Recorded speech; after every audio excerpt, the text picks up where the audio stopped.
Good morning, good afternoon, good evening, whatever time you are watching this. Welcome back to the 29th episode of the Since I Was Young podcast. Joining you, as always, are your hosts, myself, Ewan Ramsey, and my beautiful co-host as well, Alan Scrimger. Alan, how are you doing, sir? You all good? Yeah, I'm very well, mate. Very well indeed. Productive day today, so nice to sit down and take the weight off and have a wee chat. Absolutely, man. I mean, how much have you done now in terms of your runs? I hit so essentially the challenge is you've got to run 30 kilometers in November, and you've got basically the whole month of November to do it. I decided to double it because you're mental, yeah. Why not? Exactly. Yeah. So as day of recording, 15th of November, I've hit 26.8 kilometers. So oh, good for you, man. Close to 30 and still on track, sort of, to do 60-ish. Not too bad. I mean, I think I hit 26.8 yards today, I think. So it's like, as you can tell, I am on the ball as well. So happy days. So yes, with that out of the way, we put a post up just a few days ago to announce that we're going to have a very special guest on this week's podcast, and it is Scarves Around The Funnel's own and Hearts TV commentator Laurie Dunsire. Basically, we're just going to have ourselves a wee chat about the Hearts. We're going to get his take on how he thinks the season has gone so far. We'll probably have a few questions to ask him, and we'll also, as one, we will have a wee preview and look forward to the Motherwell game, which is surprisingly next week. I always tend to think that every time we have an international break that it'll take longer than it actually is, but it's came around quite quickly because at the time of recording this, Scotland are due to play Denmark in the last game of the group stages. And yeah, I don't know about you, mate. Fuck, it will be done. Yeah, absolutely. Roll on club football again. Bring back the Hearts. Yeah, absolutely, man, absolutely.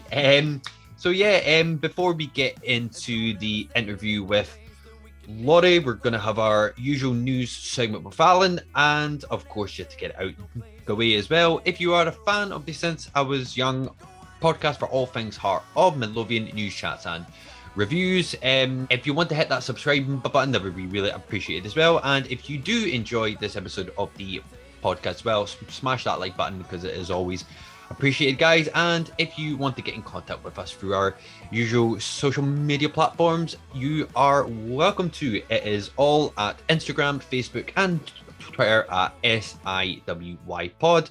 Alternatively as well, if you want to get in contact with us through our email as well, you can. It is at sinceIwasyoung1874@gmail.com. If there's anybody out there that wants us to sponsor us as well, please fire away any emails you have for us. And lastly as well, if you want to get in contact with either myself or Alan, you can. Our links to our Twitter pages as well will be in the description.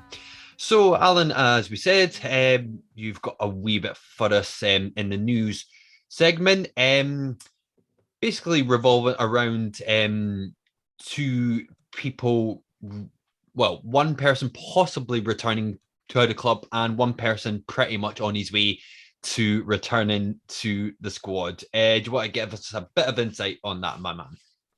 Yeah. So the like you say, it's surrounds two returns, one rumoured and one which will definitely happen. Yeah. The first is the definite will be happening. The lesser spotted, forgotten man, Jamie Brandon, will be returning to first team training. He's had, I think, a cruciate ligament injury that's kept him out for a very long time. Shame for him, to be honest. Yeah. But yeah, so he's on the comeback trail. Apparently, he's back running again. Looks quite strong, apparently, but is yet to do any kind of work with a ball. So they're suggesting that come January he'll get integrated back into the first team training setup and hopefully hit the comeback trail then in terms of getting some minutes. But I mean, it's interesting because I don't know about you, but we had a very brief conversation just prior to jumping on here about Jamie Brandon, and we've spoken last week about Taylor Moore and his fantastic performance against Dundee United Yeah. at right back. So plus then there's Cammy Logan as well. So we've gone from having Michael Smith as our one and only right back to having potentially 3. Yeah, exactly. But yeah, I mean, I don't know if Jamie Brandon's going to be up to the required standard to play for us anymore. He might be, he might not be. It's a fresh slate for him. It's a clean slate for him to come back and prove that he can be a part of the squad at least. But yeah, it's always nice to hear, a player coming back from a long-term injury, and it'll be good to see him, even just to make that recovery, because it's a horrific injury to have had. Like you said as well, I mean, when you text me saying that he's going to be returning to the first team sort of training, I genuinely forgot that he actually existed. No, sort of disrespect to himself, but on first thought, just with the recruitment that we've done and with the setup that we've got now, it would take a hell of a job for him to kind of get into that setup. But we've seen stranger things have happened, so we'll just have to wait and see on that one, man.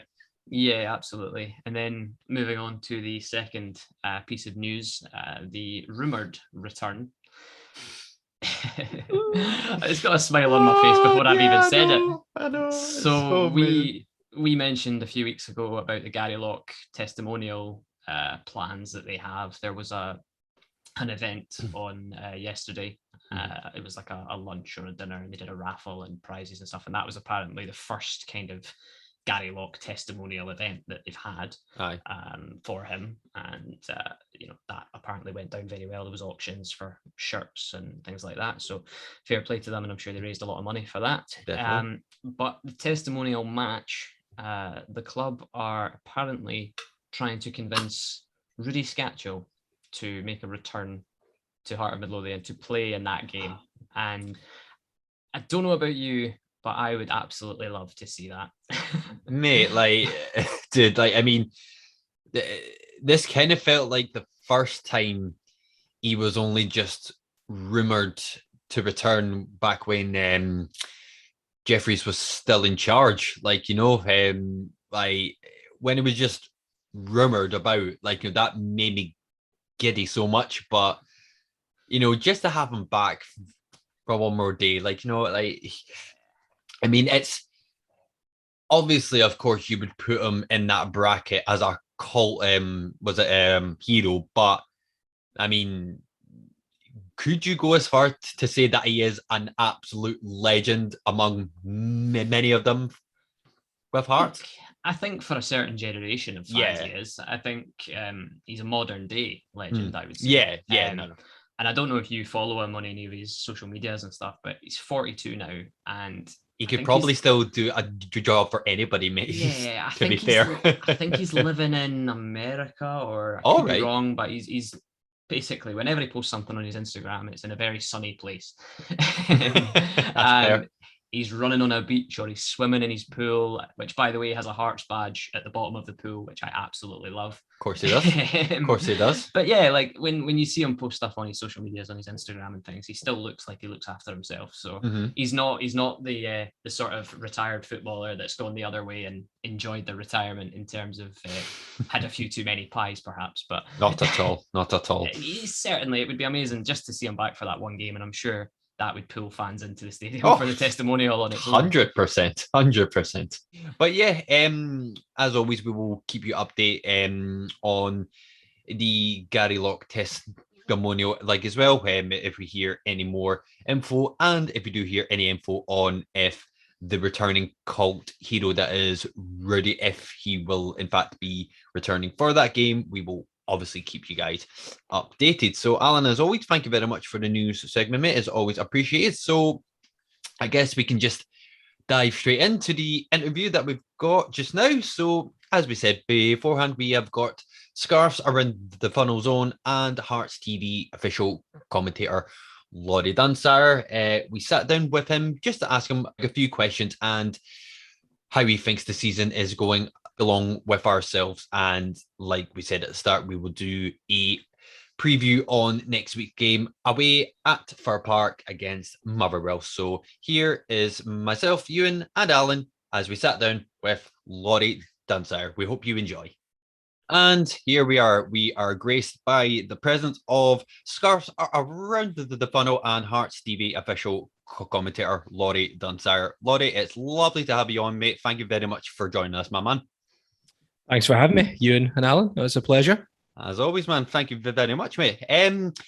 So I'm not going to waste any time. I'm just going to get cracked straight into it. So for most of you guys there, we did a season review just a couple of weeks ago, and I'm going to go down a similar path with yourself, and I'm just going to throw it right off the bat. So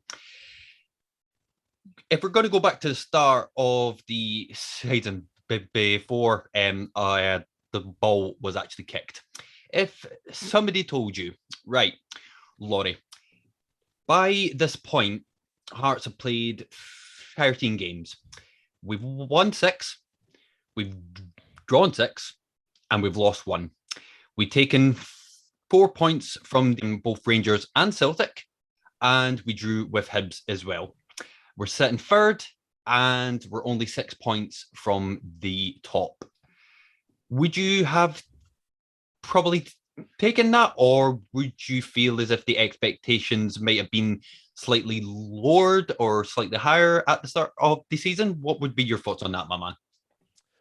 I definitely would have taken it. I mean, yeah, 2 points behind Celtic with over a third of the season played. I think you'd have to be extremely optimistic to have felt that we should have been in a better position than that. I have to say, I mean, I was quite positive ahead of this season. I did feel that we had everything in place to have a good campaign and to hopefully push those top 3 or 4 places.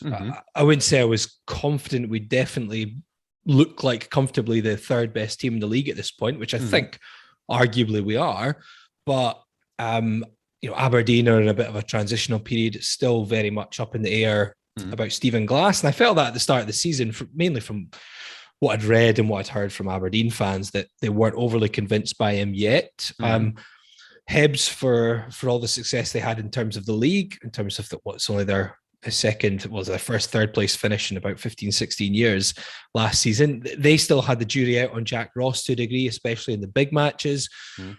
Motherwell's also in a bit of a transitional period with Graham Alexander. St Johnstone, it's always going to be so hard to kind of emulate the campaign they had last season. Lost a couple of big players. So I felt there was a lot in our favour, that we'd had a bit of consistency with Robbie Nielsen, with Joe Savage. We weren't making wholesale changes, which I think over the 7 years that Anne Budge has been in charge, it's over 100 signings we've made. So every season almost it felt like rip it up and start again. Whereas this campaign, we had quite a strong core and we were adding a bit of quality to it. So I felt that the foundations were there. I didn't think Celtic and I don't think Celtic and Rangers will be poor for the entire campaign. I think they've both been a bit off colour. But yeah, I think it's sort of the best case scenario in my head would be in this sort of position. We'd be comfortably the third best team. There's always going to be an air of what if in terms of, well, draws with Dundee we could have done better in, but St Johnstone as well. But at the same time, there's a few games you could say maybe could have gone the other way. We beat St Mirren by a goal. Who knows what could have happened if they hadn't got a red card and they pushed on for another one towards the end. There's a few games that could have easily gone against us potentially in another scenario. So I would say I'm very happy with where we are, but I'm not overly surprised as well. Yeah, I mean, because I mentioned this to Alan as well. I mean, it's like the term, if I'm going to quote myself right, was frustratingly happy, and I don't think anybody has ever said that ever. Because I think as a whole, I'm extremely happy, but I think as Alan sort of pointed out a few weeks ago, when you look at the games on their own, you could possibly see that as sort of maybe drop sort of points, but I do absolutely agree with what you actually say. I think it's kind of it's kind of knocked what my expectations were at the start of the season. So I am very inclined to agree with yourself, mate. Would you agree with what he said as well? Yeah. I think it's a fairly accurate representation of how the season's gone so far, to be honest. But just on what Laurie was saying in terms of the opposition teams, like the other teams in, say, the top six, or say the established top six, if you want to call it that, I think outside of Celtic and Rangers, we had the strongest summer window where we addressed areas that needed to be addressed. Maybe that was obviously as a result of coming up from the Championship and needing to add a bit more quality.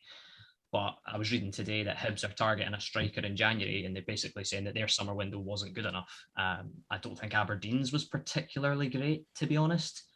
But I just think, like Laurie was saying as well, it's the stability and it's the, having that plan in place that's obviously been executed very well so far. It has massively exceeded expectations. Like I was one of those that I thought, look, like you could go back and look at our podcast we did at the start of the season, which was like basically season expectations. And I said I'd be happy with top 5, top 4, I'd take that as long as we're pushing. But then sitting here now, I am in that camp of there are games that we could have got more from. So it's, but obviously, look, I'm absolutely over the moon with where we are. And if we can, I think the biggest challenge is going to be, can we replicate that for the next phase of the season, if you will? Like, it's been a fantastic start. And if we can keep it going, brilliant. But that's where the pressure is now. And that pressure needs to be there. Yeah, I mean,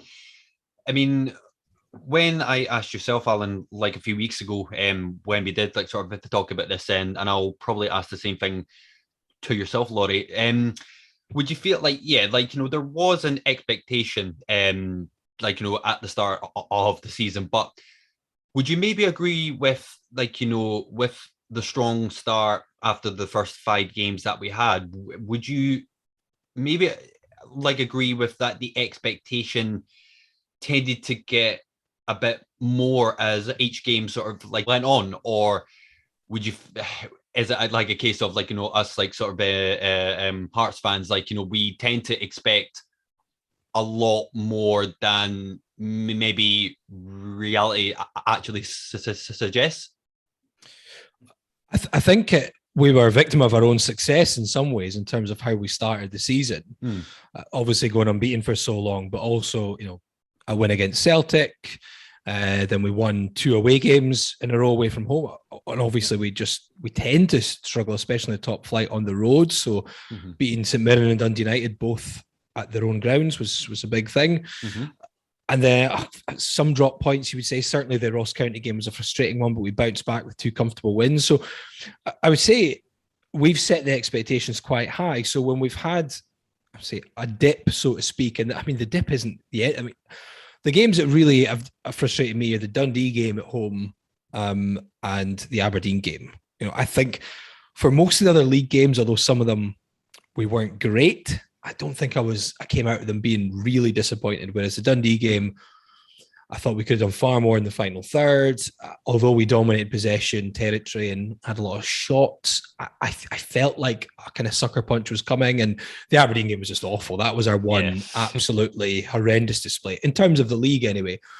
But other than that, I think you could say a couple of the displays were maybe average or in the middle, but we've not been terrible that often. I would say the Aberdeen game is the one game I think we've been dreadful.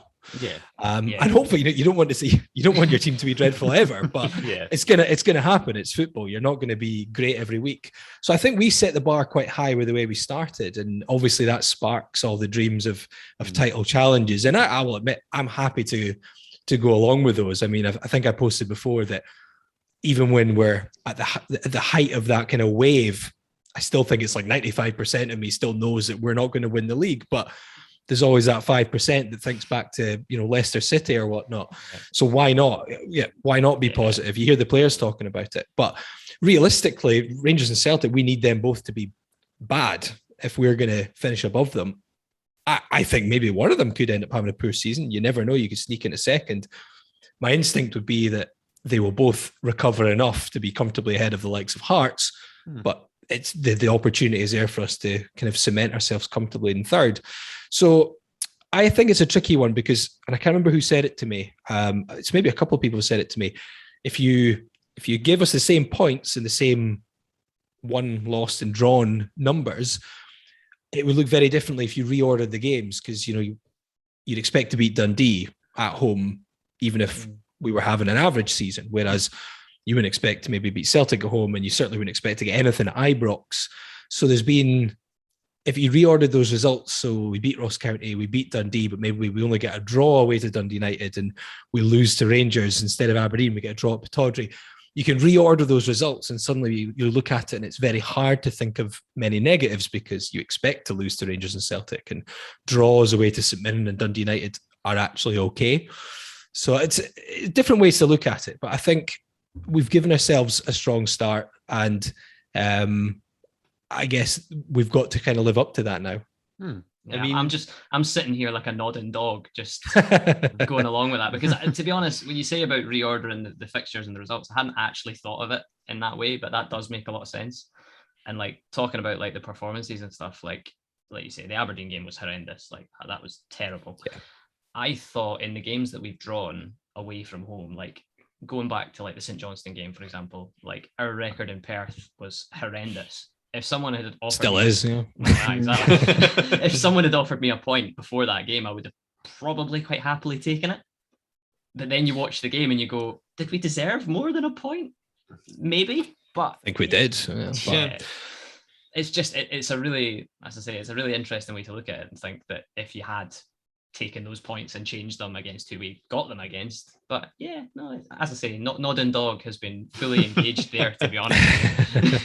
Tend to agree, man. But like, I mean, you mentioned both Rangers and Celtic. Now, like, of course, for the last maybe 5 or 6 games, I think we could probably all agree that Celtic have kind of got into a groove now where they're starting to actually find their feet. And obviously I don't want to mention too much about them, but we would have probably heard the news that Steven Gerrard has left his the post at the Rangers just a few days ago. In that respect, do you feel as if that will put Rangers in terms of their football into a bit of disjointment as such? And do you feel as if not just us and Celtic, but for all teams, do you think that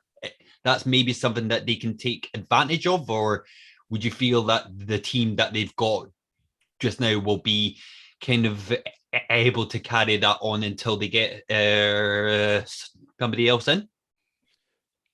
I think, to be honest, I think Gerrard is getting out at a very good time from his perspective.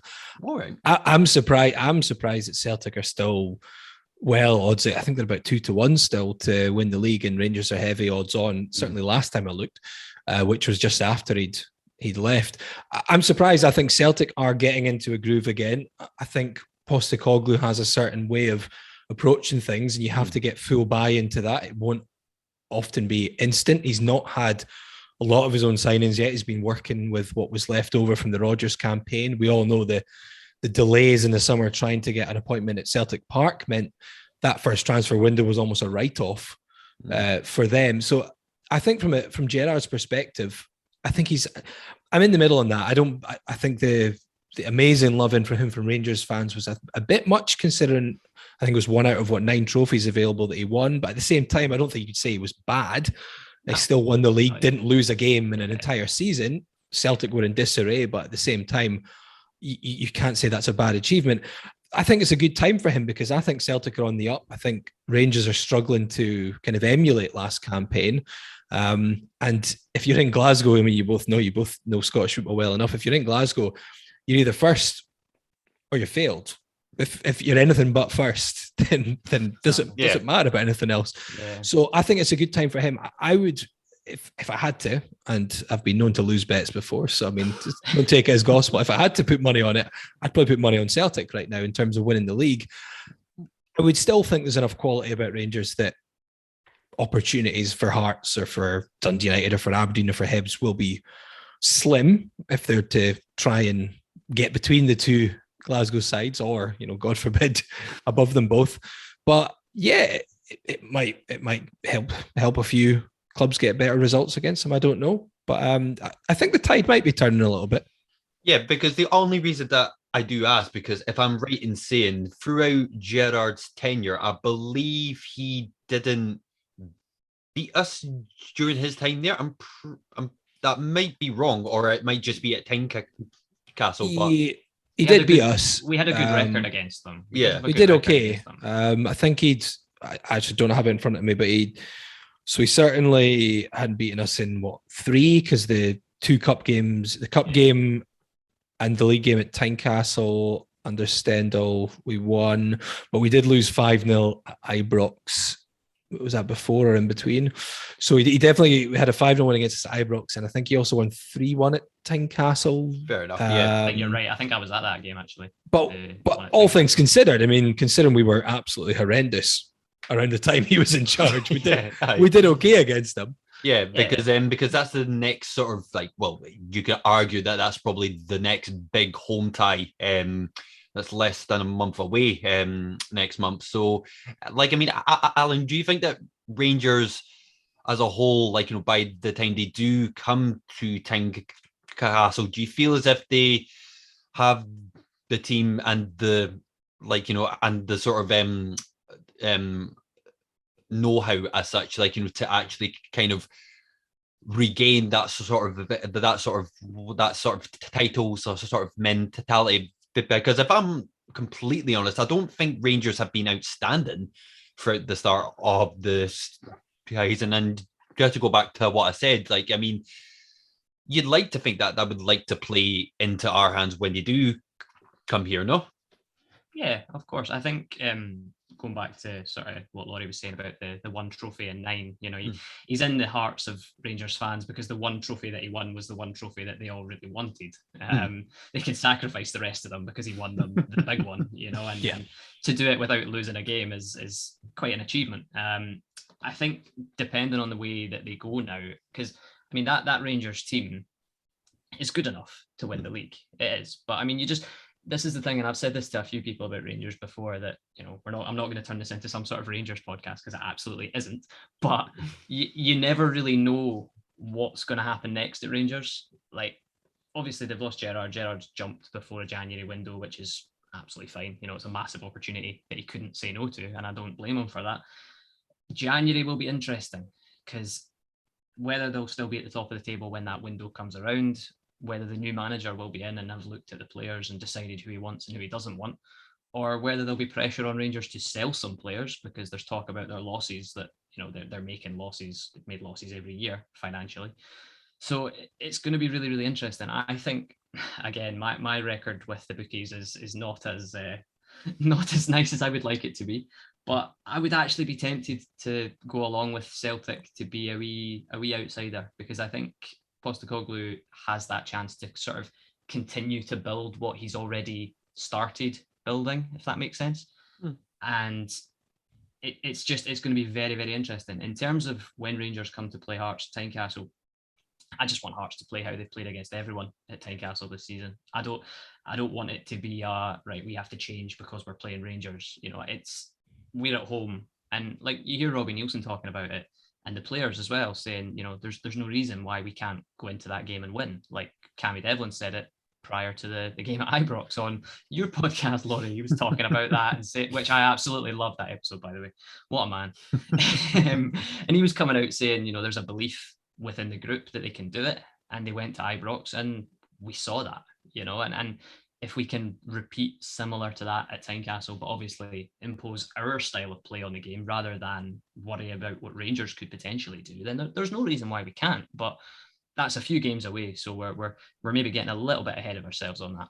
Yeah, but you say that every time somebody says, "Oh, we might win the league this year," and then you're like, "Oh no, son, calm down." I'm the serial fence sitter in this podcast. I'm the one that doesn't like hedgy bets one way or the other. I just kind of decide what I want to say, and then I'm like, right, 50-50. Fair dues. Well, since you both did mention the January transfer window, not too far away, I've made my sort of views clear on where I think we need to possibly strengthen. And I'll throw this out to anybody that wants to answer first. Do you feel as if there is a role / sort of part of the pitch that we do need to improve upon? And in that same sort of context, do you feel as if there's roles in the squad that we maybe need to free up on, in terms of maybe if it means sort of maybe sort of getting a few more players out on loan, or sold as well? What would your thoughts be on that, to anybody that wants to answer first? I've made my feelings clear about this a lot of times. I think we have a very small squad, which is absolutely fine, and that's what Robbie wants to do, because the squad was large previously. So he's wanted to trim it down. He's wanted to move players out. He did that in the summer. A lot of players left, streamlined the squad. I think in terms of bringing players in, I'll say it time and time again, we need another striking option. But then, do we? It's we might have other options within the squad. Like we saw Ben Woodburn against Dundee United. We saw Ginelli play up front against Dundee United as well, to reasonably solid effect, to be honest. So I think they will be targeting a striker, though, and I think it depends as well if anybody leaves, and obviously contract situations for a lot of players, because as we've mentioned a few times, there's a lot of players that are coming to the end of their contracts, so we'll need to kind of monitor that. But yeah, I think there's work to do in January. I do. I think another striker would be nice. Would I complain if we didn't get one, but we kept the options that we currently have? Probably not. But yeah, it'd be interesting. I think you're right in the striking department. I think there's two positions I definitely think we need to bring in reinforcements, and it's goalkeeper and striker. And it's not goalkeeper because we've not got good goalkeepers. We've got, he's our best player. He's been our best player this season, in my view. But you need a capable backup for every position. So if Craig Gordon gets injured for 3 months just now, God forbid, touch wood, doesn't happen, but you need to have plans for that eventuality. At the moment, Ross Stewart is our only other option. Fair enough, we could possibly bring back young Harry Stone, but he's not getting a game every week for Partick Thistle, so I'm assuming that means he's not quite even at that level yet. For me, and it's all due respect to Ross Stewart, I don't think he's good enough to be, he wasn't good enough to be on the bench for Livingston in the top flight. A squad player maybe, but if we had to rely on him to be in goals, the whole season changes. I mean, you've seen the fact that Craig Gordon, there's only one keeper who's made more saves in the league than him, and that's who he's up against this weekend, Liam Kelly. And I think half of those saves were at Pittodrie in their last game. Yeah. True. You need someone. You're not going to get a second Craig Gordon, don't get me wrong. You don't get two keepers of that caliber. No. We're lucky to have one. But I think you need someone who you feel comfortable is at least good enough to do a job, I think they say. And I'm not convinced Ross Stewart can do a job in the top flight. And up front, it was interesting. I was listening to you guys last time and about the striking department. Ryan McGowan on our last episode, actually, he said he would not bring Liam Boyce back in this weekend against Motherwell. And I'm inclined to agree. I wouldn't bring Liam Boyce back in for this weekend's game, because as much as Liam Boyce is a great player and he has been very effective for us, but I do feel sometimes it doesn't work as well with Liam Boyce as it could with others. And I think I watched the United game back. I watched the full game back because unfortunately it was the first game I missed in about 2 years. But I watched the full game back with the wonderful commentary of Phil Turnbull and Jimmy Sanderson. and I thought the front three looked so much more fluid without Liam Boyce there. I think it was although Liam Boyce likes to play 10 and 9 at the same time, which I think is part of his problem, it was so much more fluid with Ginelli, with Mackay, and with Woodburn there. I think Ginelli was meant to be the number 9, and he spoke about it. You guys mentioned it as well, about looking back at Liam Boyce and understanding how he played the role. But they swapped so much, and at times, Mackay dropped behind the midfielders and they moved forward. Woodburn dropped into central area. Ginelli dropped out wide. And I thought it made it really hard for Dundee United to figure out how to defend against that, because they've got no out-and-out striker. They've got 3 attacking players who are all going everywhere, out wide, dropping deep, coming forward. And Liam Boyce does that to a degree, but I feel we still make him the focal point. So you've still got the kind of wingers, stroke inside forwards, either side of him. It's maybe just a change in the way that we need to play. Stop trying to use Boyce as a focal point in that manner. But I actually thought that was the best our front three had looked all season against Dundee United. And Boyce wasn't there. And the way we play just does not suit Nongdouye at all, I think is the kind way to put it. I mean, he's had some stinkers for us. I thought he was actually reasonably effective against St Johnstone. I thought he actually had a decent game in that match, but I don't think we play to his strengths. Some people will be saying, what are his strengths? And then some games I do wonder. But I wondered if we need a different kind of option up front, because the way we played against Dundee United, it won't work for every game. It doesn't work every week with Liam Boyce. I think teams have found if they nullify him, they force him to keep dropping deep to pick up the ball. If he's got the ball at his feet and he picks up in the halfway line, he's a great player, Liam Boyce. What's he doing with the ball up there? We need someone else ahead of him. So I do feel we need a different option in attack sometimes.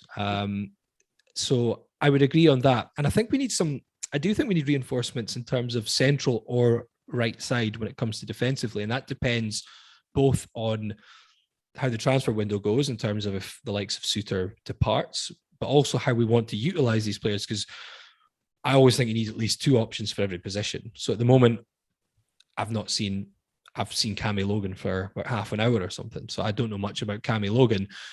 We need another option for Michael Smith. If that option is going to be Taylor Moore, then we need another option at the back, because we've got three central defensive positions.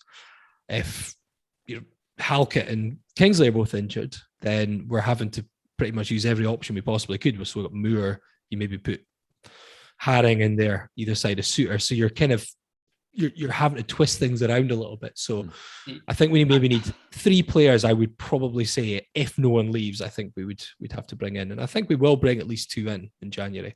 Yeah, I'd be surprised if we didn't, to be honest. And I think it's really interesting what you're saying about Boyce, because I actually had a similar conversation with someone, and they were saying that, because they were at the Dundee United game. I unfortunately couldn't get there because I was at work, but they were saying that the front three just looked so fluid, as you say, and they were switching between themselves. And he'd mentioned to me, he's like, every time we play Boyce, and he's a big fan of Boyce, as am I, to be fair. I think he's fantastic, but every time we play him, like you say, he is the focal point. He is the one that they're always trying to look to. They're always trying to get him the ball, regardless of where he is. So having that fluid front three of Woodburn, Mackay and Ginnelly, and I don't actually think Mackay was at his best against Dundee United either. I don't actually think it was the best I've seen of him. Ginnelly and Woodburn were outstanding though, to be fair. But I've said it for weeks that the one area that not concerns me, but it's one of these that I've watched the games this season, and I don't think we've got the balance of a front three right yet up until the Dundee United game. I think that's, as you say, that's probably the most complete front three performance that we've seen. But because they've all got different strengths and weaknesses, and Nandoué has his strengths and weaknesses as well, as you say. But I still stand by, if he goes to another team in Scotland, he bags in goals, because they'll play to his abilities. But we can't afford to do that. No. And I think there will be a decision. I think there'll be a decision to be made on Suter in January, and I'd be interested to get both of your thoughts on. I think the decision will come down to, do Hearts want to take a small amount relatively for John Suter, but get something for him when he leaves in January, or do they want to try and get him for the entire season, which is going to be their option, of course, play him for the full season, get the benefit of having John Suter for the whole season, but he leaves for nothing at the end of the campaign. And I guess the other thing to add into the mix is, if we sell him on our terms in January, or the terms we can possibly get, you can possibly add a decent sell on into there. I suppose you could add a sell on percentage. Whereas if he signs a pre-contract, or if he just leaves at the end of the season, it's likely we won't get anything for him, and we probably can't dictate any sell on. So I wonder what you guys both think, because I have a feeling there might be some difference of opinion at Hearts on what happens there. Like I would imagine the manager's going to want to have his player for the season, but from a commercial point of view, if you've got an asset and in 5-6 months is going to be worth zero, and you can get 300 grand, just throwing a random figure out there, that might be an interesting discussion internally. Well, Laurie, I don't know if you have access to my notes, but you bring me on nicely to John Suter, because that was literally on my notes next. So obviously it's no, like, it's no secret from my sort of point of view. I would obviously, of course, would like to see John Suter here for many seasons to come, but being in the sort of reality, like I know that personally that's probably not going to actually happen. So my view on it, like I can be a very optimistic person where like there's a part of me that thinks that he will sign a contract. I don't know why I think this, but there's just a small part of me that thinks like, I know that like, football is essentially like a job, and like of course if you get sort of more sort of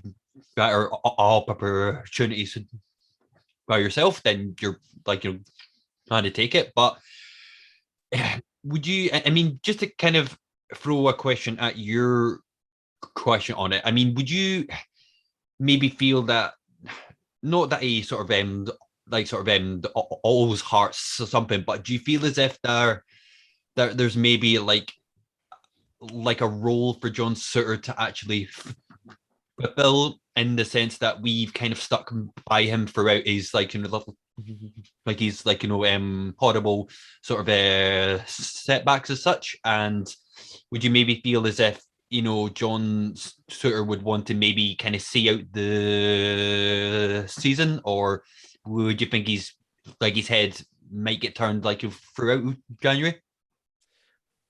It's funny you mentioned this because I was chatting with Alan before we did this, and I'd mentioned this because we spoke about it on the latest Scarves Around the Funnel podcast. That's another Hearts podcast, by the way. Links in case you don't know. Links will be in the description, guys. Do not worry. Thank you very much. You're very welcome, mate. But the loyalty thing's interesting because I do get where fans with that feeling comes from, especially if a player's been out for a long time and you say clubs stuck by them, so to speak, or they've it's been a cost in wages or medical bills, etc. I do get that. However, if you take that kind of, I guess, the maroon tinted specs or the club hat off for a moment, I mean, for John Suter's perspective, and again, this is not any internal information. I do not know John Suter, but if he's looking at this, he's mid-20s now. He's had some problems with injuries. His stock is quite high, probably the highest it's been for a while. If an English Championship club come along and offer him, 3-4 times maybe what Hearts can pay him, give him a 3-4 year deal, a big signing on fee, you could be talking millions of pounds worth of difference to John Suter. And I get, footballers are lucky in many ways. They earn lots of money. They do something that we would all love to do. However, it can be a small window for them. So if he's thinking, right, this deal's on the table potentially, it'll make me a few million quid over the next few years. That's guaranteed. Even if I do get another injury, obviously I'm tied into that deal. I've got that signing on fee. Or I can stay with Hearts and I'll maybe earn a third or a quarter of that. Yes, I'll be loyal to Hearts. I'll know that I'm guaranteed a game pretty much when I'm fit. It'll maybe help my Scotland chances because I know I'm getting a game here. I can understand how I know from his personal point of view. I don't know what his finances or what his aims are, but you have to seriously consider that because you don't know what might happen. He might get, hopefully not, but he might get another bad injury before the season's ended, and by the end of the campaign, he's out. Maybe even Hearts don't know if they want to keep him on because they don't know about his fitness. So I think it is hard to put pressure on a player, so to speak. He's owe us a new deal or whatever. Interestingly, Ryan McGowan was talking about this, and one of the things he said was what he would think would be a good almost compromise would be that John Suter could sign a new deal with a minimum fee release clause that allows him. So he says, okay, I'm going to sign on. I'm going to give you 2 years. Hopefully it'll make you some money, but I want it to have a clause that 500 grand offer comes in and you do take it, whether that's part of it. So it's maybe the Hearts get a bit more and they get John Suter to the end of the season or whatnot. Maybe the clause is higher. Again, this is all speculation and just picking numbers out of the air, but maybe something like that. But I think it is tough to say, players owe a club something. I do get it as a fan, and I'd love to see John Suter stay. and I think it'd be great. But I certainly wouldn't hold it against him if come No. January he decides he wants to move. And you've got to remember the club that has been bandied about, Stoke, who were interested, they have shown interest in him before. His brother's down there earning quite a significant sum compared to what John can earn at Hearts. So in my view, John's the better player of the two. But but look at that, and now his brother, who sadly has also had a bad injury now, but his brother recently, what was the numbers they were talking about? 20 million odd they were talking about in English Premier League coming in for him, club coming in for him. So it shows the difference. Tottenham and Everton were apparently linked with him, which, that's no small clubs in the Premier League. Not that there are many small clubs in the Premier League, but just to get my kind of tuppence on John Souttar, I think the way that the club is now, I think Joe Savage will take the asset view, as you put it, Laurie. I think this is a guy who's 25. He just turned 25 in September, and I think it's going to be a case of, like you said, I would be putting a deadline on saying to him, do you want, are you interested in at least having a conversation about staying? Because I don't know whether conversations have already happened. I hope and would assume that they have, but obviously we're not privy to that information and we never will be. But I think they need to know where his head's at. And I think they need to know, right, okay, you're back in the Scotland setup, obviously having been called up for these recent games.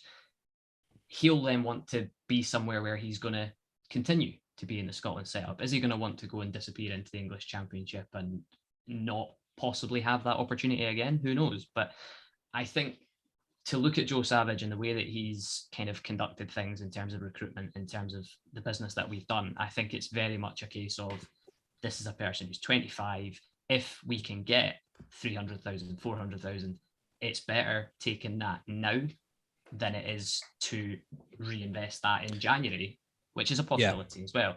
But it's really, really interesting, because from a fan point of view, I want Souttar to stay to the end of the season. I really do. Yeah. But there was also, I read an article last month or so, where they were talking about Taylor Moore, and it was Bristol City saying that they would be open to the possibility of Taylor Moore leaving on a permanent, because there's not room in the squad for him. So I'm not for 1 minute saying that Taylor Moore is just as good as John Souttar. I'm not suggesting that. I think they're very similar in profiles and in how they play.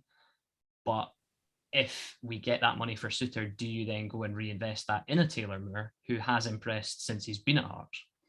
It's an option, and it might well be the best quote unquote business deal that you could potentially do. I think it's a good point, and I think the big thing, I that's what I was kind of speculating at, was maybe Joe Savage might think, well, he's definitely not signing. We could get 300 grand. We can do something with that. I still think the sell-on, for me, in my head, the sell-on could be big. If you can get 20%, again, I'm just throwing numbers. I don't want anyone to ever think I'm throwing anything which has been any actual information. What do you mean, Laurie? You're in the know, Laurie. What are you talking about? I get the odd thing, but not details like that. But if you can add, we see it with Hickey now, talk about, big money move to AC Milan, and if you got 15-20% sell on John Souttar and you managed to get a couple $100 grand from him in January, if he stayed fit and he did well in the English Championship, it doesn't take much for your price tag to suddenly be 20 million. And if you're getting 15% of that, then suddenly you've got a few million quid to potentially invest. And Hearts can do a lot with that. It doesn't mean much in English football, but in Scottish football, if you get 2-3 million quid, you can invest half of that maybe in some decent signings. You can put some money into the youth setup, whatnot. Definitely. So I can see that. And Taylor Moore, I actually think there could be a realistic chance for him. I think he's actually contracted till 2023, but I've heard what you're saying there, that there might not be a place for him at Bristol. I guess my concern is Bristol paid $1.5 million for him when they signed him, Bristol City, like 5 years ago. And when he was in France, there was once a 10 million euro bid that was rejected when he was playing for Racing Longs. Apparently, they wanted Lyon to pay 15 million euros at the time for him. So he's had some big numbers bandied about before, but he's obviously he's slightly older now. He's obviously hit 21 at that point. They maybe thought he was still, I think, a teenager at that point, so they thought he could be kicking on to be the next big thing. Maybe at this point he's thinking, mid English Championship or doing well in Scotland could be the next step. But I think there could be an opportunity there, and if it is, I mean, I'd be quite happy with that, to be honest, if that was a like for like replacement. And again, that's not because I want John Souttar to leave, but no, I think we're all talking realistically. I think the chances are slim of him sticking around, unfortunately. I say we're all thinking off the same lines then, because I've had it for weeks and weeks and weeks on this podcast where I've said, "Oh, there's an update on John Souttar. Another team's interested. Another team's interested." I was waiting for the day to give the update of he signed a new contract, but yeah, I think that day may well be slipping further and further away, unfortunately.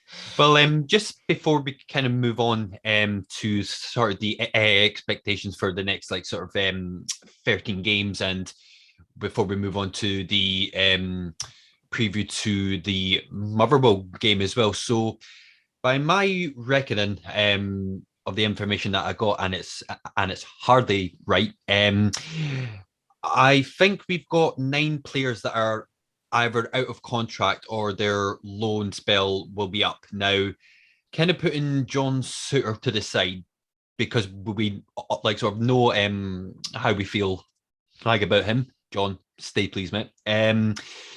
Is there anyone in particular, either, i.e., if they're out of contract at the end of the season or they're on loan, is there, if you could have anyone that you could just say, right, if you had the option just to keep this player and then the rest of them, you would just need to see how the rest of the season went. Is there any one of those players, apart from John Souttar, that you would be adamant and would do anything to actually keep? Hey, Gordon. Yeah, you just took it straight out of me there. Straight out of me. I think there's an expectation. Like, it's funny because we talk about like Gordon, and I think Michael Smith's on that list as well, potentially. Yes. Because he's got a clause like, well, I'm pretty sure you mentioned it, and he's got a clause on his contract that if he plays X amount of games, that he automatically gets another year. Is that right? I think we have the option, that. I think. Don't we? Right. Yeah. I read that. I'm pretty sure Gordon will have a similar clause. Like, I can't imagine that we would have just given him a contract, just a flat one. But you don't know. Obviously, that's not going to come out. But Gordon, I know that Hearts will want to keep him, but I don't know if there is an extension. I know the Hearts will want to keep him, and I think there's been some talks. I have no idea about when or how far down the line, but I know Hearts will want to keep him. But I do think they need to give him a new contract if they are to. I think it was just a 2-year deal, and work it from there. I know that Hearts will definitely want to offer him something, but again, we're not privy to the details. So I think a lot of people, I guess the worry for me with Gordon is that people kind of assume that he will. Yeah, that was contract. Yeah, that was kind of my thoughts on that one.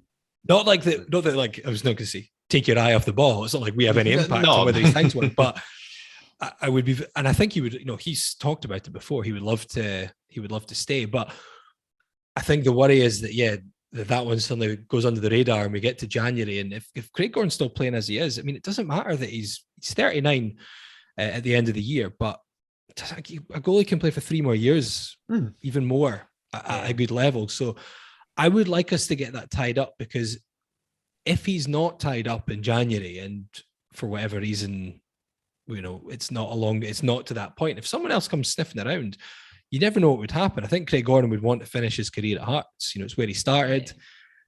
He's a boyhood Hearts fan, but if you don't tie these players down, so I would hope we don't take our eye off the ball with that one and just assume it's gonna get done. You don't take it for granted, do you? You don't want to take that for granted and just think, oh, he's a boyhood Hearts fan. He said when he arrived that he wants to retire here. It's like that's words, and that's great, and I believe it. But at the same time, you're like, if there's nothing on paper for him, then it does open the door for somebody else to come in and say, all right, we'll offer him, like we were saying about Souttar, we'll offer him this, we'll offer him that, and he could go. But and then there's the question as well. I mean, it just even if he still wants to stay at Hearts, if someone comes in and goes, well, we'll quadruple that wage. We need a keeper. You're an international keeper. You're playing well. 39 doesn't mean anything. Yeah. You just never know. So that does worry me sometimes, that people are forgetting that Craig Gordon is still out of contract at the end of the season, and the whole Hearts fan thing doesn't guarantee that he'll be out. And that's the thing as well. But I think, sorry, you, and I'll just no, man, please crack on. Throw my tuppence worth in. I think we've got that many players that are out of contract at the end of the season. The loanees are obviously expiring and go back to their clubs. If we can avoid as many headaches as possible between now and January, I would be happy with that. And Craig Gordon is one of those. Like, get the deal done, get it signed. And that adds to the Suter conversation that I'm having, saying put a deadline on that and say to him, do you want to stay? Do you want to go? You know, you need to let us know that before a certain point is reached. And then they know, right, you're not interested in staying. We can go and look for somebody else. Exactly. Yeah. I came on here so chilled and now literally use both of like I've just started saying Suter and Craig Gordon. Maybe I am so anxiety right now, but thank you very much for that, guys. But yeah, I won't mention Andy Halliday then, will I? I've tried not to mention him because that's a subject that would just like, you know, make one of our sort of the podcasting friends just get him driven insane, and I'm pretty sure Laurie would probably know who I'm talking about as well. So I'll try to steer away from that sort of topic. But just to kind of wrap things like sort of off through like, you know, throughout the seasons so far. So I'll throw out the kind of opposite, like sort of the question as asked at the start. So let's say for the next 13 games, like of course we've said, like, you know, what we would all like to see throughout January. And just basically, yeah, what would you like to both see throughout the next sort of 13 games? Is there kind of anything sort of specific in terms of like, you know, it might be like, you know, a certain amount of the points we want to like sort of get by that point? Is there sort of any sort of teams or any sort of systems you feel that you would like to see? I don't really think we need to change much, to be honest. I said it briefly earlier that I want to just see us continuing to do what we've done. And look, I'm not suggesting that, you know, in the next sort of third of the season, if you want to call it that we're going to get exactly the same points and, you know, crack on again. But we were unbeaten for the first, how many games was it? 11? 11, yeah. So, you know, are we going to go and do that again? Let's be realistic. Maybe not. So you've got to I think the main thing for me is win the games that we should be winning. And that's got to start against Motherwell in the next one. That's for me is what's important. And if you're going to drop points along the way, okay, you're going to drop points along the way. But let's be realistic. We're not going to go on another 11-game unbeaten run. It would be nice, but I highly doubt that. I don't think anything needs to change as long as we keep playing the way we're playing and players avoid injuries, because we've been very lucky with that so far this season. We haven't had any kind of long-term injuries. And now I'm saying that, I'll probably jinx it, but yeah, touch wood and all that. But yeah, we've not had long-term injuries to worry about. So, you know, hopefully that continues and we don't have to worry about that anymore. But yeah, it'll be interesting to see what the next phase of the season is, to be honest. And as long as we're still up, and I said it earlier, you know, my expectations for the season was top 4. So as long as we don't slip out of that and start looking over our shoulders, then I'm happy. Yeah, I don't think there's much that needs to change. I mean, I would like to see us find some alternatives in certain games, and by that I mean I felt Dundee especially, I thought we needed something different to try and make sure we won that game. Maybe even St Johnstone as well. Aberdeen, we seem to have no answer to a very simple adjustment by Stephen Glass, putting another player in midfield. I would like to see us be able to kind of combat those sort of games or those sort of changes, because it seemed very obvious very quickly that was a problem. I know we did change, I think, to it was about 4-4-2 in the Aberdeen game, but I felt like the tide had already really turned in that. So I would like to see us be a bit more proactive in those sorts of instances, but I agree with Alan that you don't want to change too much, especially with how we're starting games and how we're setting up, because we found a system that works very well. I'll be very interested in how we do against Celtic in the next game, because I know that's coming up pretty soon, just in a few weeks' time. We go to Celtic Park.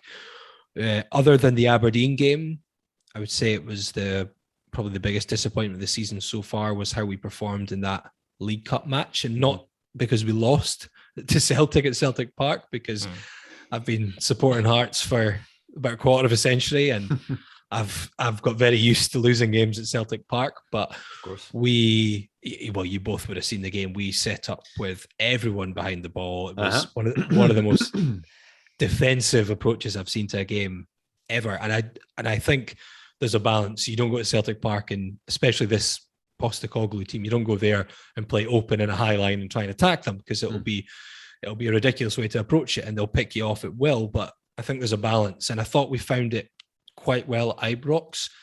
In the end, I think we were a bit deep early on, but I thought we found our way in that game reasonably well. And even when we were deeper in the first half, like we were against Celtic, it was a bit more controlled. We weren't just lining up at the edge of the box and hoping they wouldn't score almost. So I'd be interested to see how we tackle that game. And that's not to say I'll be throwing my toys out the pram if we comfortably lose, because I would like to think Robbie Neilson and Hearts this season won't eventually be judged on games away to Celtic or away to Rangers. But I'll be interested certainly to see how we tackle that. But other than that, I think a similar 13 games in the next, a similar next 13 games to the opening 13 would be great for me, because the target should be, I think now the target's a minimum top 4 for me. At the start of the season, I was like Alan, I said, I think we could get top 4. If we had a decent season and maybe didn't quite get there, I would have been disappointed, but I wouldn't have been, going mad. I wouldn't be out there rioting in front of the Wheatfield stand or whatever. But I think now we've set the expectations quite high. But I think third would be what I would want. Minimum fourth. If we can't get top 4 from this position, I think question marks do have to be asked come the end of the season, because I've seen nothing from Aberdeen or Hibs to suggest, and they might well finish above us, but I've seen nothing from them which would suggest to me that they are better than us at all. Certainly not much better than us, very similar. Dundee United, I think, are punching above their weight a little bit just now. I think Tam Courts has done a great job. I suspect they won't maintain that to the point where they'll challenge us. And again, that's famous last words. Someone will record that. So yeah, I think same again. We've not been in the position that Hearts fans would want us to be in for too long. 5 seasons, I think, outside of the top 4 of the top flight. I think it's the longest we've been out of the top 3 since the mid-90s. So we need to get back up there. For all the talk of Hearts being the third biggest club, for the fact that we've I think it's 14 at least of the last 15 seasons in the top flight, we've had the biggest attendances outside of Glasgow. We've not done that enough in terms of performances on the pitch. That 1 third place finish in, I think it's 9 years now, or 10 years. That's not good enough from a Hearts perspective. So we need to get there. So I think third place is attainable, especially if we can replicate that opening 13. Interesting thoughts. And just before we move on as well, Alan, are you still kind of firmly sitting on that fence? Would you want third, or would you settle for fourth? Well, I think third, like Laurie's just said, third is certainly achievable. But it depends if a challenger comes out of nowhere. But again, I'm not just going to repeat everything that Laurie's just said. No, of course. He's absolutely right. Like, it depends on what happens going forward. If we carry on doing what we're doing, we should be third, because we've shown this season so far that we deserve to be there. So yeah, it'll be interesting to see how the next phase of the season goes, and hopefully we are in the third place. But I just said top 4 because I was hedging my bets, as always. Interesting. That's what I was like at the start, to be fair. You get caught up and swept along in it, don't you? That's fair. That's fair. Interesting thoughts, guys. Well, we can wrap that up and move just swiftly on to next week's game after the international break. We are away to Motherwell at Fir Park, of course. So just to kind of kind of go off what you said as well, Laurie. So just from how you spoke about the team just now, and more specifically the team that played against Dundee United, would you be more inclined not to change the team that actually played? I would keep the same team.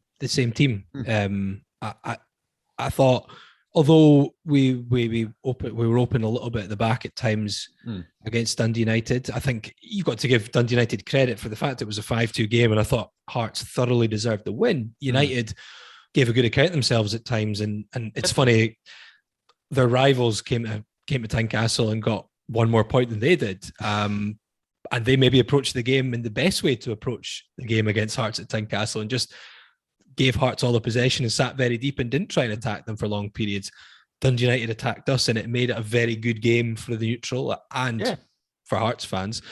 But I wouldn't change anything, because I guess the two question marks in my head would be, do you bring Smith back in because he's available again for Taylor Moore, and do you bring Boyce back in for one of the front three because he's available again? And both of those two questions I would answer with, I don't think so, because I've said already, I thought the front three actually functioned better. If it isn't functioning as well, then you've got Boyce as an option to bring on and change it up and maybe revert back to what was our previous sort of system. And on the right, I'm a huge Michael Smith fan. I think he's still got a part to play, but Taylor Moore was great on Saturday, and I think he's obviously a very good defender, but despite being he looks like a centre back as well. He's over 6 foot.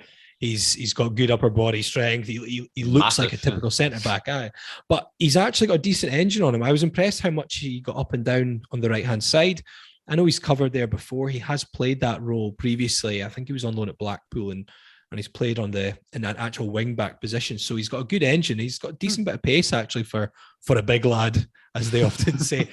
I thought him and Cochrane worked really well as the wing back. So I don't see a problem keeping the same team. And if certain players don't perform, then you can change it up.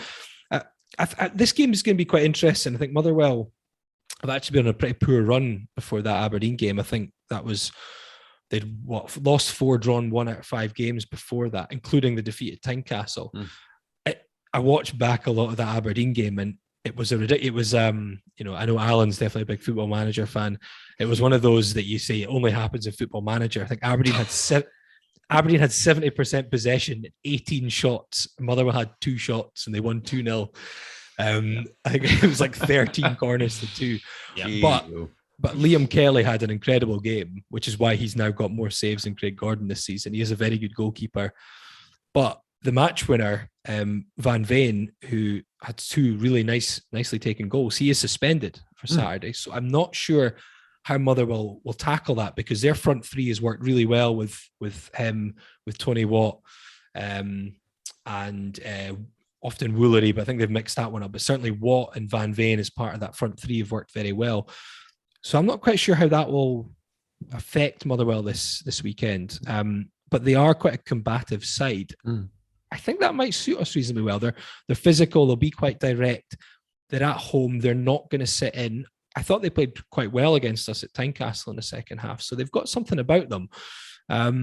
So I'd keep it as is for Hearts, and I think we want to attack them because only Rangers and Celtic and Hearts have scored more than Motherwell, but only Dundee and Ross County have conceded more than Motherwell. So they do tend to concede goals, and we've got goals in our team. So I think we want to go there and try and play on the front foot.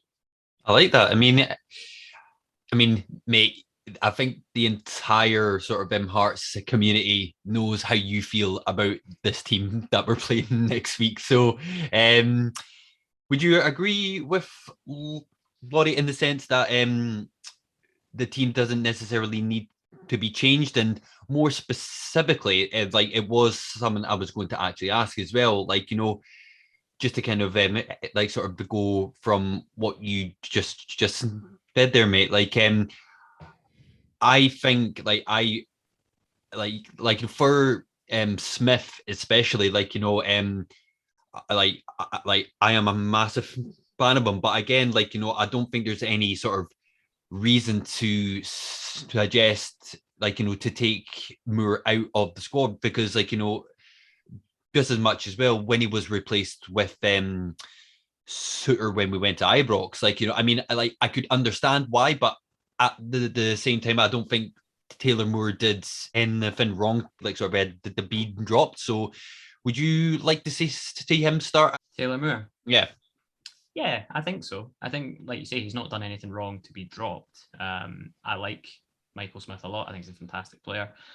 does have his issues, though, does have his negatives that are, quite highlighted quite often by a certain section of supporters that just don't really seem to rate him all that much in terms of his final third deliveries and things like that. And I get that because you can see it, but Taylor Moore did very well against Dundee United, and I said it last week that there was almost kind of a reluctance to get forward to begin with, but then I think he sort of grew into it and had a bit more confidence, and then you could see that he was capable of doing that, and he overlapped a few times and he was bombing down the wing, and he did very well, as did Ben Woodburn up front, which leads into the Liam Boyce question. I don't think Liam Boyce should walk back into the team, but I feel like he might for this game. I feel like they might look at the physical side of the Motherwell defence and go, right, Boyce could handle himself up there. But equally, if they choose to leave Liam Boyce on the bench, it means we can bring him on if we need to. Talking about Motherwell as well, I was impressed with Tony Watt and Woolery in the game. So I think they'll be in the game at Tynecastle. They'll certainly be players that we'll have to keep an eye on. Tony Watt seems to have reinvigorated himself yet again at another club. I wasn't all that impressed with that Van Veen at Tynecastle because I think he got quite a lot of hype before that game, and I just thought he wasn't great. But that might have been to do with how we played against him more than anything else. That being said, it's good that he's not going to play. One less option for them. But I mean, it'll be a really, really interesting game. Genuinely, I enjoyed the Motherwell result at Tynecastle for reasons that we spoke about on our podcast after that game, because. Not sure if Laurie will be aware, but our podcast name struck a lot of chords with Motherwell supporters. I saw some of the Twitter fallout of that. Yes. So it was certainly very pleasing to be sitting in Tynecastle, enjoying that game and watching the Motherwell fans leave as they did. But that was. It's all water under the bridge now. We've all grown up and we're all over it. But let's just say it'll all come flooding back on exactly what I was about to say. That will not last long, Alan. Not at all. No, I'll try and retain any kind of bad feelings that I have. I just hope that the team goes out on the park at Fir Park and absolutely blows them away. But absolutely, that would be nice. But, yes. Would you? I'll throw this out there. Would you take a point right now if it was offered? No. I mean, they've been on a bit of a stinker of a run, I think. And Pittodrie, by all accounts, and from what I saw, I watched kind of the extended highlights of the game. It was a bit of a smash and grab, but they lost 6-1 at home to Rangers last home game. They're missing I know. I agree he didn't do much at Tynecastle, Van Veen, but I think he has been a key part of that attacking element for them. So I think they're a team who've struggled recently. We'll have at least 2,500 Hearts fans at Fir Park this weekend. True. Yeah, true. I think these are the type of games that we want to go and we'll try and win them. So I think it will be a tough game. But these are often the games I think suit us better. This is a Motherwell team who won't want to point against us. Bit of a bad run. They've had one decent result against Aberdeen. They want to kick on from that, so they won't sit back and try and make it a difficult game for us. So I think that can open it up for us to expose them. And they play quite a narrow formation. So I'm hoping if we can utilise the wing back roles, that we can kind of pin them back a little bit. So no, I wouldn't take a point at this stage. I like that. And neither would I. I hope we absolutely batter them for all intents and purposes. But I was just putting it out there for conversation. Really, if you ask me at that like midway through the second half when we're 2-0 down, I'll maybe change my mind. Yeah.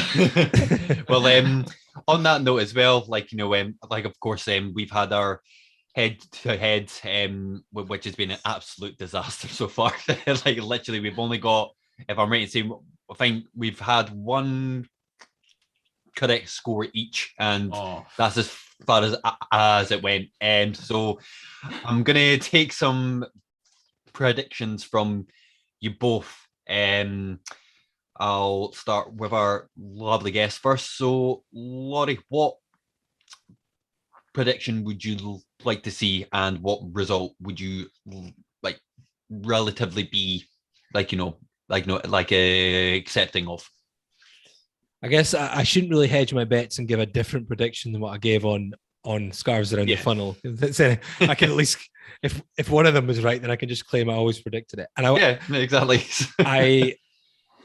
I went with 3-1 Hearts on our podcast at the weekend, so I should probably go with that again. That's fair enough. I think we've got goals in us. I think Motherwell leak goals, as I mentioned, only 2 teams with worse defensive records than them. So I think there'll be goals in the game, and but I reckon they'll nick one at the other side. So yeah, I'll stick with 3-1. I mean, except what result would I be acceptable? Any win. Yeah. 1-0 with a last minute own goal will be fine for me. It's funny, I wouldn't take a draw, but it depends. A draw wouldn't be the end of the world. I think we've got more in us than that, but any sort of result would be fine. But I'm going to go with 3-1, so I don't look like I'm just trying to put as many predictions on different places out as much, and then hopefully one of them will get right. And that's a very fair answer, sir. Alan, what are you thinking? And you can give us your predicted scoreline as well, so that I can then say the exact same thing, so I can keep the score the exact same for the rest of the season. See, for context, right? For context, you're winning in the head-to-heads right now, right? Mm-hmm. So I'm just going to say a result, and you're just going to copy me, and then if that way we're both right, you're still winning. Absolutely, so absolutely, sir. I'm That's just going to terrible. It is. You can't do that. Come on. Exactly. I'm throwing it back. We set no no rules. We set no rules at the start of this campaign, because I'm only saying it because we're dreadful at score predictions. We are absolutely useless. So that was the whole sort of dastardly one. That's like those people on FIFA who used to knock the ball around at the back because they knew it's really hard to make your players press that high and get the ball back if they. And that guy was me. That guy was me years ago. Honestly, right. I'm gonna Very throw it out there. You give your prediction first. You give your prediction first. I guarantee I won't copy you, unless you say the same score that's in my head. But fair enough. You should both have to write them down and then put them up at the same time. That's actually not a bad. That's actually not a bad shout, mate. Do you know what? You've been doing this podcast thing for a while, haven't you, Laurie? But yeah, on that note, I agree. Like, I don't think both teams will want to kind of necessarily play for a draw. I think both of the teams will kind of be wanting to go for the win, but just to kind of say the same thing that you guys said, I think Hearts have got a lot more in them to strive for the win. So I think it'll end in a 2-0 win for Hearts. Okay. Well, you've not said... Did you just say, okay? That's kind of my same number as well. No, you've not said the scoreline that was in my head. Thank God. That's a bonus. That's a bonus. I'm going to go for the safe and comfortable 2-1 win. That seems to be the kind of middle of the road, hedge my bets, 2-1. Very fair, mate. Well, we'll get that on the head-to-heads predictors. Not that it will make any difference, but we'll get it up nonetheless for you guys.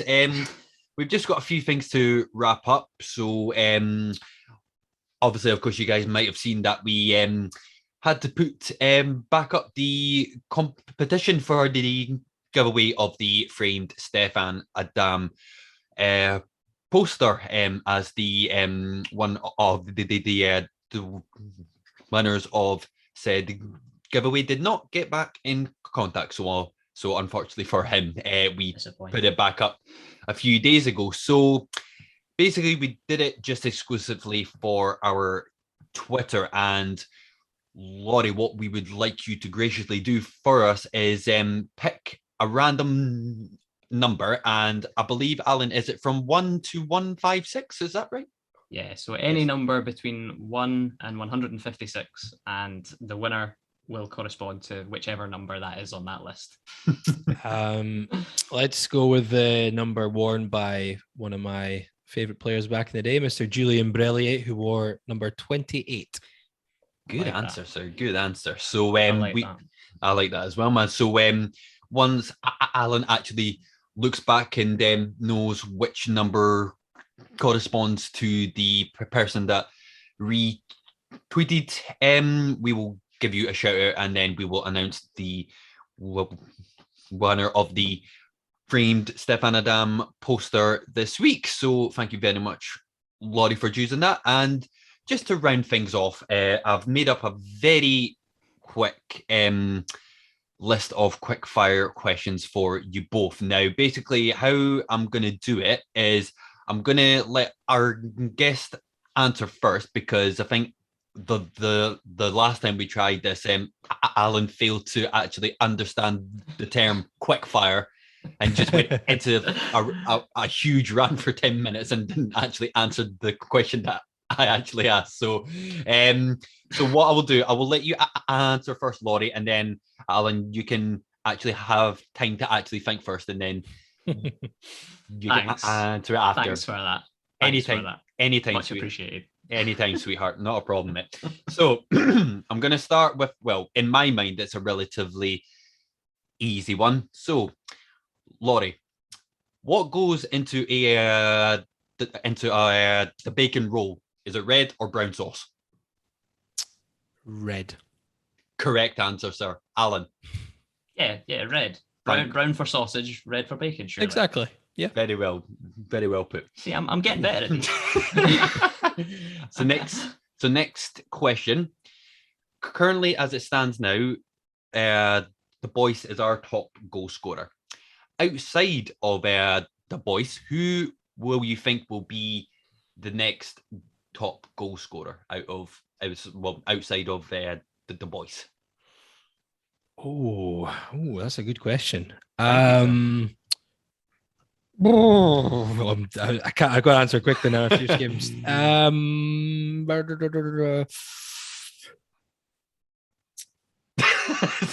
is a good question. I like it. I don't know. I like it. Well done. Ben Woodburn. Not a bad answer. Not a bad answer at all. And Alan? Well, Gary Mackay-Stevens currently the second highest with 3, but I don't think he's going to get there. In fact, there's a few that are on 3 actually. I thought we were talking league goals. Are we going to count those League Cup goals? Are we? Okay. Exactly. Fair enough. I'll go. I think Woodburn as well, but I'll go with Janelli. Just to be fair, he didn't say league goals. I'm just trying to. You're just stirring it up. That's fine. You're just stirring it up. That's okay. I like that. I'm going nice. Gino, because just to be different. Fair enough. I like that as well. We touched on it earlier on, but if you could pick one role to bring in January, which role would you like to see brought in? I would like to see a goal-scoring striker, a kind of poacher, and I think that would be an option that would be good for us to have. Interesting. Alan? I'm going to go along with that and say a goal-scoring striker would be ideal. And I will make that free as well, because I completely agree with that as well. So, next one as well. There is the penalty against Hearts, and we're playing Hibs, and you have to pick a goalkeeper to be in between the sticks, but you can't pick Craig Gordon. Which ex-Hearts goalkeeper would you have in? Ex-Hearts keeper. Ex-Hearts. It's quite good. I mean, to be fair, and Craig Gordon's has admitted that himself, he doesn't actually have a very good record saving penalties, percentage-wise. I'd probably pick Antti Niemi, because I really loved Antti Niemi. I thought he was a cracking keeper. We've been very fortunate in that department, apart from 2 seasons ago. Let's not talk about that. Let's not talk about that. I'd be lying if I pretended I had Antti Niemi's penalty record off the top of my head, but he was a good keeper, so why not? He was indeed. And Alan? I will go for, I'd love Antti Niemi as well, but you've already said that, and I'm not going to copy you. I'd go for Jamie McDonald, just because I really liked him. Again, I really liked him. I thought he was a solid goalkeeper. So cracking save against St Mirren in that cup run. I remember really that good one save as for well. the penalty. Absolutely. So again, we briefly touched on it, and I'm going to ask you not to use the answer that you gave previously for you both. What one player would you like to see stay at Tynecastle throughout next season? So we mentioned Craig Gordon, and we mentioned John Sheridan. So anybody out of those picks, who would you like to see stay? So in terms of players who are out of contract, probably Stephen Kingsley, because I think he's a fantastic player. He's very versatile. I love how composed he is on the ball. I think it's a big part of why our back three and our system has worked. And having someone who can hit a free kick like that, it's such a difference. Absolutely. In terms of not just delivering as as a cross for a potential chance on goal, but within 30 yards of goal to have that goal threat, I think it's huge. So I'd say Stephen Kingsley. I like that. And Alan? I will go with Benny Beningame because I think he is an unbelievable football player. And I think we will be incredibly lucky to have him for the entirety of the contract that he's on. I could have thrown Cammy Devlin in there as well, in fairness. Fair enough. But as Laurie said, Stephen Kingsley is the out of contract option that we've not really spoken much about. He's also out of contract, so we need to get that one done too. But yeah, I think if you're talking about players that could potentially... So we pay Joe Savage the money. There you go. Exactly. Get the finger out, Joe. Get on with I'm sure he's a very busy man. But, absolutely. No, in terms of players, if you're talking about we keep them and they don't get sold to other clubs, I think Benny would be the one for me. Because I think he's got a bit of a profile in English football already. So obviously Everton, etc. So he's not well known, but he's known. So, there could be a battle to keep him. But I hope that, like the rest of them that we've currently got, we've got a very likeable squad right now. And I don't really want any of them to go anywhere, to be honest. Absolutely, man. Very true. Very true. We've got a few questions left just to ask. So, you have a full squad apart from a central midfield role, and you've only got 2 players to choose from. Who do you pick? Is it Paul Hartley or Rudy Scatchell? Central midfield, it depends what we're talking about. We've got to have a bit of context in terms of system, who's alongside him. You see, you can that's not my expertise at all, Laurie. So can I just say, you can tell who the Football Manager players are in this conversation, because I was thinking exactly the same thing. That's why I've stayed relatively quiet throughout this whole thing. See, the answer to that would be Paul Hartley from a central midfield role, because he was a terrific central midfielder for us, lots of energy, did a lot in there. Rudy Scatchell was a great player for Hearts, and he played kind of central second spell, but absolutely. He was kind of just left to float around and do his own thing, because everyone knew that Rudy Scatchell wouldn't work that hard. But true. If he picked the ball up within 30 yards of goal, he'd still find the back of the net. So that's a tricky one without context. Is this the kind of thing you say? It is. That's exactly what I would have said. So I'm not even going to say anything else. I would have. Mighty. I would have picked Paul Hartley as well, to be fair. I would have picked Paul Hartley, but the fact that Scatchell, as you say, could float around the park for 85 minutes doing not very much and then rattle one in the last 5 minutes of a game to win it for us, maybe tips it slightly. But yeah, Paul Hartley for me, just because it's a no-brainer, isn't it? He's just unbelievable. Fair enough. And hopefully you won't require context for this next one, please God. So we'll move on to the last question. What will the top 6 look like at the end of the season?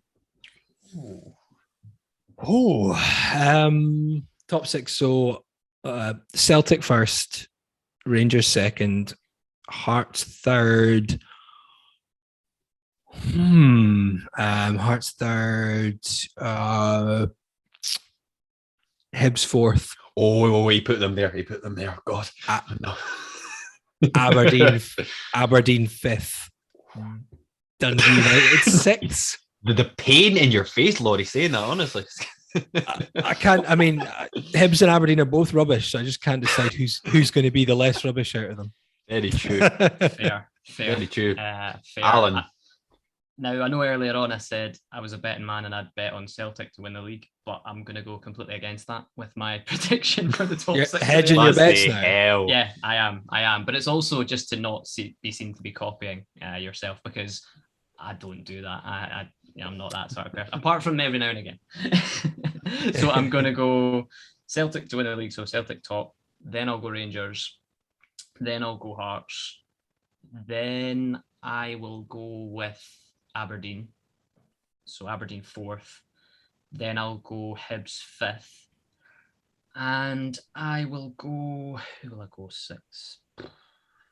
Dundee United. And Fair maybe enough.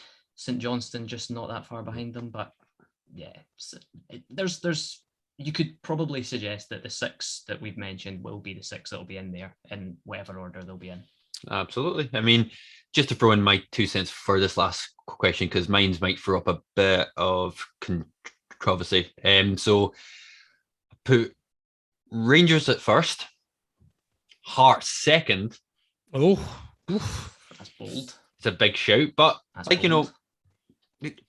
who's to say that it can't though? And I'm being like, who's to say that it can't? This is the way that this podcast works, Laurie. Ewan is the sort of optimistic dreamer, and I'm the reality check. That's how we balance this, and it tends to happen quite a lot. Definitely. I admire it. I really do. I admire it. Do not say things like that to me. Like, it sounds so disconcerting. So yeah, so we've got Rangers, Hearts, Celtic third, Aberdeen fourth, Hibs fifth, and St Johnstone in sixth. But it is a dream, but like, again, I know that it would be a massive ask, but again, I don't see there any reason to suggest that we can't at least maybe the last few games of the season. I don't see why we can't like sort of really sort of try and the push for it. I hope you're right. Thank you. I hope so too. I'd look forward to a Champions League campaign. That would be nice. Oh, definitely, sir. Book my holiday straight away. I would love it. But yeah, I think that kind of wraps us all off, guys. So on that note, to everybody that has watched, thank you very much for watching as always. And of course, please check out Laurie's podcast, Scarves Around the Funnel. We will, of course, leave the description Link in somewhere. Yeah, I'm probably pointing nowhere, assuming that you'll put a link. I'm not used to being on the video side of it. Alan does the exact same thing. Like, every time I say it, like he's like, I point in there, so it's all good, mate. But yeah, we will leave the link in the description for Scarves Around the Funnel. Of course, please check them out. There's a lot of quality content on there. So as said before, please check those out. But as I said beforehand, thank you very much for watching the Since I Was Young podcast episode 29. And as always, if you are a fan of the channel, please think about subscribing, smash that like button, and all of our links to our Twitter, Instagram, and Facebook will obviously all be in the description as well, all at SIWY Pod. And Laurie, thank you very much for joining us, mate. It was an absolute pleasure, sir. Thank you for having me. No, it's been good fun. Absolutely. And we will see if Hearts can actually finish second. Like, part of me just wants to put a bet on that just to say if we do actually do it. Like, I've been like, is this another opportunity for me to get the betting app out now and have a look, see what the odds are?